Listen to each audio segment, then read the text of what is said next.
আজ আবারও অনেক দিন পর তোমাদের মাঝে ফিরে আসলাম। কেমন আছো আমার প্রিয় বন্ধুরা? ত্রিপুরা আগরতলার ছোট্ট একটা গ্রাম থেকে আমি মৌ তোমাদের সবাইকে অনেক অনেক ভালোবাসা জানিয়ে আজকের দিনটাও শুরু করলাম। আশা করি যে যেখান থেকে ভিডিওটা দেখছো সবাই অনেক ভালো আছো, সুস্থ আছো। আজ প্রায় 3-4 দিন পর আবারও তোমাদের সাথে ভিডিও শেয়ার করতে পেরে আমার অনেক ভালো লাগছে। আসলে কি বলো তো বন্ধুরা, আজকে 3-4 দিন ধরে এত পরিমাণে কারেন্টে ডিস্টার্ব করছে, মানে কারেন্ট অফিসে ফোন করছি, বারবার বলছে যে লাইনে ডিস্টার্ব, মানে মেইন লাইনে ডিস্টার্ব হচ্ছে। তাই ঠিকঠাক মোবাইলে চার্জ ছিল না, সেরকম কোনো ভিডিও শেয়ার করতে পারিনি। তাই আজকে সকাল থেকে ভিডিওটা শুরু করে দিলাম। ঘুম থেকে উঠেই বাঙালি বাড়ির সবচেয়ে প্রথম কাজ যেটা হলো ঘরের আশেপাশে কাজ করা। তো আমার কিন্তু রান্নাঘর মোছা হয়ে গেছে, রান্নাঘরের দরজাটা মুছে নিয়েছি, আর ওই ঘর কিন্তু ঝাড়ু দিয়ে দরজায় জল দিয়ে চলে আসলাম এখন বাসনগুলি ধুতে। আমার নতুন বন্ধু, পুরনো বন্ধু, তোমাদের সবার কাছে আমার একটা ছোট্ট অনুরোধ, তোমরা কে কোন জায়গা থেকে আমার ভিডিওটা দেখছো অবশ্যই কিন্তু কমেন্ট করে জানাবে, তাহলে আমিও জানতে পারবো আমার বন্ধুরা কত দূর দূরান্ত থেকে আমার ভিডিওটা দেখছো। জানো তো বন্ধুরা, এই কতদিন ধরে এত কষ্ট করে উঠানটা ঝাড়ে দিয়েছি, সত্যি মানে কি আর বলবো, অনেকটাই ছোট হয়ে গেছিলো উঠান ঝাড়ুটা, আর এক্সট্রা ঝাড়ু বানানোও ছিল না। আর যেহেতু ভাদ্র মাসে কোনো উঠান ঝাড়ু বানানো যায় না, তাই কিন্তু ওই ছোটোটা দিয়েই অনেক কষ্ট করে উঠানটা ঝাড় দিয়েছি। তবে এখন যেহেতু ভাদ্র মাস শেষ হয়ে গেছে, আশ্বিন মাস চলছে, তো এখন কিন্তু উঠান ঝাড়ু বানানোই যাবে। তাই কিন্তু সকাল সকাল একটা ঝাড়ু বানিয়ে নিচ্ছি, ঘরে এক্সট্রা ঝাড়ু ছিল না, তো আজকে উঠানটা ঝাড়ু দেব নতুন ঝাড়ু দিয়ে। আর যদিও আমি ভালো করে পারি না, তবে মাঠ থেকে দেখে যতটুকু শিখেছি ততটুকু করার চেষ্টা করব। অন্তত আগের মতো এত কষ্ট করে তো উঠানটা ঝাড় দিতে হবে না।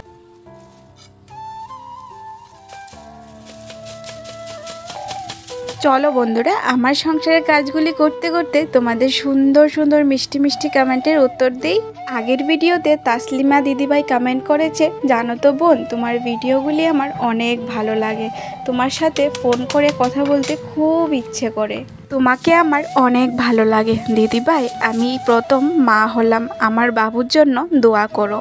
অবশ্যই দিদিভাই, ভগবানের কাছে প্রার্থনা করি তুমি আর তোমার বাবু দুজনের জন্য খুব ভালো থাকো, সুস্থ থাকো। আর তোমাকেও অনেক অনেক ভালোবাসা, আমাকে এত ভালোবাসা আর সাপোর্ট দেওয়ার জন্য।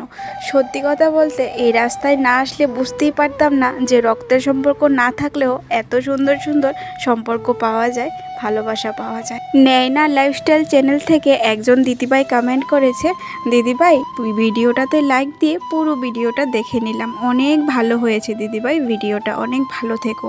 তোমাকেও অনেক অনেক ভালোবাসা জানাই দিদিভাই, আমাকে এতটা ভালোবাসা আর সাপোর্ট দেওয়ার জন্য। তুমিও পরিবারের সবাইকে নিয়ে অনেক ভালো থেকো।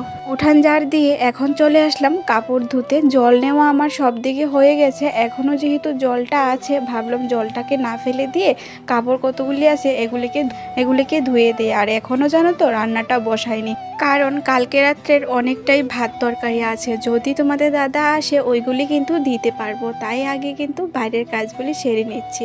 সমস্ত কাজ সেরে তারপর রান্না বসাবো। দিনের বেলা একটু দেরি করে রান্না করলে আমি কিন্তু একদম রাতের জন্যই রান্না করে নেব, তাই একটু দেরি করছি। সারা ফ্যামিলি থেকে সুপ্রিয়া দিদিভাই কমেন্ট করেছে, বোন তোমার ভিডিওটা কিন্তু আমি পুরোটাই দেখে নিয়েছি, অনেক ভালো হয়েছে। আর হ্যাঁ বোন, তুমি কিন্তু প্রত্যেক দিন ভিডিও দেওয়ার চেষ্টা করবে। জানো তো দিদিভাই, আমারও খুব ইচ্ছে করে প্রত্যেক দিন ছোট বড় যতটুকুই পারি ভিডিও দেওয়ার, কারণ তোমাদের এত এত ভালোবাসা প্রত্যেক দিন আমি পেতে চাই। তবে কি বলো তো, মাঝে মধ্যে এত খারাপ পরিস্থিতি হয়ে যায় যে আমি হাজার চাইলেও আর পেরে উঠি না। একটা মানুষ কতটা নিরুপায় হলে তার ভালোবাসার কাজটাকে করতে পারে না। হাজার চেষ্টা করি জানো তো, যখন বিকেল 4টা বাজে, যেদিন আমি ভিডিও বানাতে পারি না ওই দিন খুব খারাপ লাগে, তোমাদের কথা অনেক মনে পড়ে। তবে আজ থেকে আমি অবশ্যই চেষ্টা করব। তোমাদের সাথে কথা বলতে বলতে আমার কিন্তু বাইরের কাজ মোটামুটি হয়ে গেছে।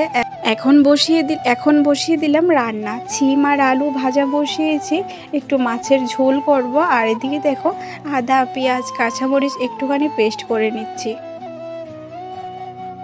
রান্নাটা কিন্তু একবারে রাতের জন্যই করে নেব, তাই একটু দেরি করেই বসিয়েছি। দুপুরবেলা খাওয়া হবে আর রাতে খাওয়া হবে।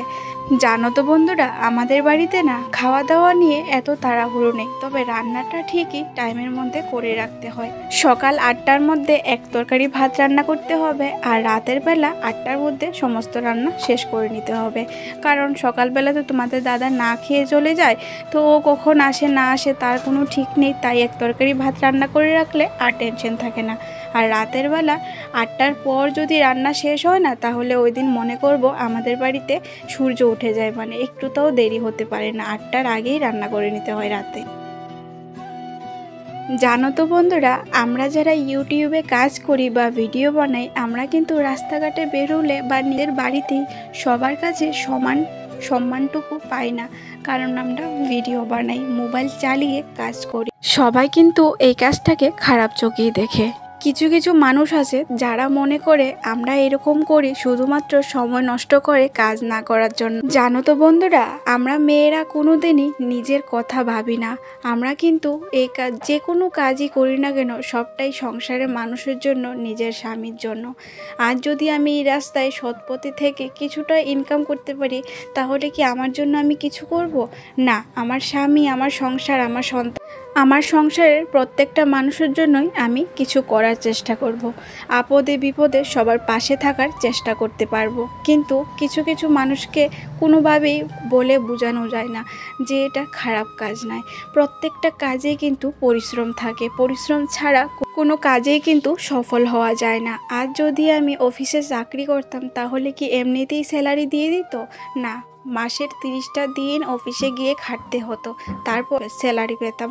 এখানেও তো সেম, তাই না? এখানে যদি আমি কষ্ট না করি, কাজ না করি, তারপর কিভাবে আমি কিছুটা ইনকাম করতে পারবো? কিন্তু এই কথাগুলি কাউকে বোঝাতে পারি না, শুধুমাত্র নীরবে মুখ বুজে সহ্য করি সবার কথা। জানি না গো বন্ধুরা, সেই দিনটা কবে আসবে যেদিন আমি কাউকে কিছু মুখে না বলেও আমার কাজের দ্বারাই আমি প্রমাণ করে দিতে পারবো যে আমি ভুল কাজ নয়, ঠিক কাজ করে আমি আমার পরিবারের পাশে থাকার চেষ্টা করছি। তোমাদের সাথে মনের কথাগুলি শেয়ার করতে করতে আমার কিন্তু অনেক কাজ হয়ে গেছে। বাইরে থেকে জামা কাপড় নিয়ে জায়গায় জায়গায় কিন্তু গুছিয়ে নিলাম। এখন চলে আসলাম রান্নাঘরে, যেহেতু বিকালে রান্না করব না রাতের জন্য, তাই এখন কিন্তু ওই ফ্রিজটা একটু মুছে নিচ্ছি। ফ্রিজে জানো তো সেরকম কিছুই রাখি না, তারপরেও কেন জানি এরকম জং ধরে, জংয়ের জলগুলি পড়ে এরকম দাগ পড়ে যাচ্ছে। সাইডের যে একটু একটু লোয়া থাকে না, ওইগুলি থেকে জং ধরে জল পড়ে নিচেরটায় একদম কালো কালো দাগ পড়ে যাচ্ছে। কি করলে বলো তো ফ্রিজটাকে ভালো রাখা যায়? কেন যে এত জং ধরে বুঝতে পারি না। সবজিপাতি জল ছাড়া তো কিছুই রাখি না ফ্রিজে। বন্ধুরা, তোমরা যারা এখন পর্যন্ত আমার ভিডিওটার সাথে আছো, তোমাদের সবাইকে অনেক অনেক ভালোবাসা জানাই গো। আর যারা এই প্রথমবার আমার ভিডিওটা দেখছো, যদি একটু হলেও আমার কথা বা আমাকে ভালো লাগে, তাহলে অবশ্যই কিন্তু আমার পরিবারে থেকে যেও চ্যানেলটা সাবস্ক্রাইব করে। আর যারা আগে থেকে চ্যানেলটা সাবস্ক্রাইব করে রেখেছো, তোমাদের সবাইকেও অনেক অনেক ভালোবাসা আমার মন থেকে। সুপ্রিয়া দিদিভাই কমেন্ট করেছে, জানো তো বোনু, কালকে না আমার মোবাইলের নেট শেষ হয়ে গিয়েছিল, তাই আর তোমার ভিডিও দেখতে পারিনি, তবে আজ এখন তোমার ভিডিওটা দেখে নিয়েছি, অনেক ভালো হয়েছে বোন ভিডিওটা। আর এভাবেই এগিয়ে যাও, একদমই কারোর কথা শুনে পিছিয়ে যাবে না কিন্তু। জানো তো বন্ধুরা, তোমাদের এই সুন্দর সুন্দর কমেন্টগুলি কিন্তু আমাকে কোনো দিনই হার মানতে দেয়নি। আমি যতই ভেঙে পড়েছি, ততই তোমাদের এত সুন্দর সুন্দর কমেন্ট এসেছে যে তোমরা আমার পাশে না থেকেও তোমরা কিন্তু আমাকে যথেষ্ট পরিমাণ সাহস আর ভালোবাসা দিয়েছ। তোমাদেরকে আমি ধন্যবাদ বলে ছোট করতে চাই না, কারণ তোমরা আমার পরিবারের মানুষ। শুধু এতটুকুই বলবো, তোমরা সবাই আমার এভাবেই পাশে থেকো। তোমাদের কাছে আমি সারাটা জীবন ভালোবাসা পেয়ে এভাবেই থাকতে চাই। বিকেলেও কিন্তু কাজ শেষ হয় না। বাড়িতে 2জন আর 3জন মানুষ থাকলে কি হলো, কাজের জেরও শেষই হতে চায় না। যদিও আজকে রাতের রান্নাটা করব না, একবারে করে নিয়েছি, তাই কিন্তু কালকের কিছুটা কাজও এগিয়ে রাখছি।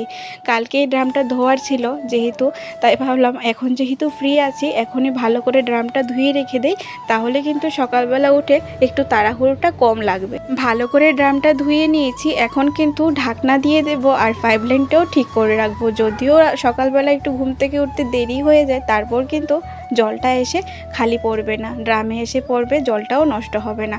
তো ড্রামে যে জলগুলি ছিল সেগুলিকে কিন্তু একদম ফেলে দেব না, ওইগুলিকে নিয়ে এখন বাসন ধোয়ার ওইখানে দিয়ে দেব। আর কয়েকটা বাসন আছে যেগুলি দুপুরে খাওয়া হয়েছিল, ধোয়া হয়নি, এই বাসনগুলি কিন্তু ধুয়ে নেব। বন্ধুরা, তোমাদের কাছে কিন্তু আমার আরেকটা অনুরোধ, তোমরা কিন্তু সবাই আমাকে ভালো কমেন্ট করো। কেন গো, আমার কাজে বা আমার কথায় কি একটুও ভুল হয় না? যদি আমার কাজে বা আমার কথায় একটুও ভুল হয়ে থাকে তোমরা কিন্তু অবশ্যই কমেন্ট করে বলবে, কারণ তোমরা তো এসে আর আমাকে হাতে ধরে শিখিয়ে যেতে পারবে না। তোমরা কিন্তু আমার কাজে আমার কথায় যদি ভুল পাও ভিডিওতে অবশ্যই কমেন্ট করে জানাবে, আমি একটুও রাগ করব না। যখনই ভয়েস ওভারটা দিতে আসি তখনই এত পরিমাণে গাড়ি ঘোড়া, একটুও কথা বলতে পারি না ভালো করে। তো বিকেলে সমস্ত কাজবাজ শেষ, এখন সবাইকে টিফিন দিয়ে দিলাম, মেয়েটাকে টিফিন খাইয়ে নিলাম। আমি এখন একটু খেয়ে নেব ইনো, কারণ আমার কিন্তু কয়েকদিন ধরে পেটের ভীষণ সমস্যা হচ্ছে। তো মেয়েটাকে যেহেতু টিফিন খাওয়ানো হয়ে গেছে, রাতে রান্নাও করতে হবে না, তাই কিন্তু একটু রেস্ট করে বসে পড়লাম মেয়েটাকে পড়াতে। এমনিতেই তো পড়তে চায় না সারাদিনে, একটু সন্ধ্যার দিকে নিয়ে বসি যদি একটু অভ্যাস হয় আর কি। তো চলো বন্ধুরা, এখন আর কি তোমাদের সঙ্গে শেয়ার করব, খাওয়া দাওয়া করবো, শুয়ে পড়বো। তো চলো আজকের ভিডিওটা এখানে শেষ করি। সবাই অনেক ভালো থেকো, সুস্থ থেকো, সাবধানে থেকো।